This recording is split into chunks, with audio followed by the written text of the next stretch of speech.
So yun guys, okay na to. So sinaksak na rin natin yan. So testingin natin, on natin. So yun guys, na may pan na.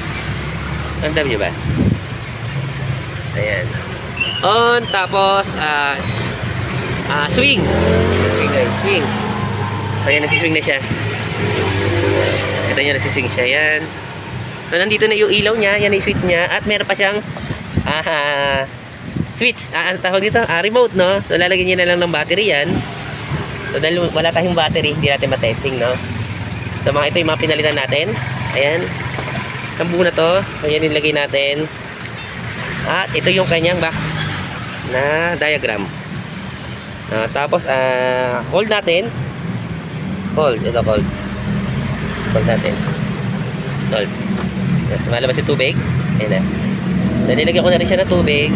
Ayan na siya.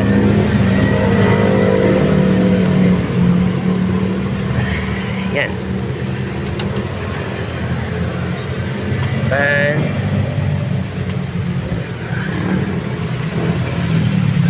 So yun guys, okay na to. So ito lang pinalitan natin, itong board niya na to.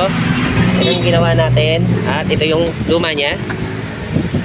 So madali lang siyang ikabit kung sakali, no? So meron naman ako mga diagram nito o video na para masundan nyo kung paano, no? So yun guys, hanggang dito na lang tong vlog natin na to. So maraming salamat sa pagsama. So paalam.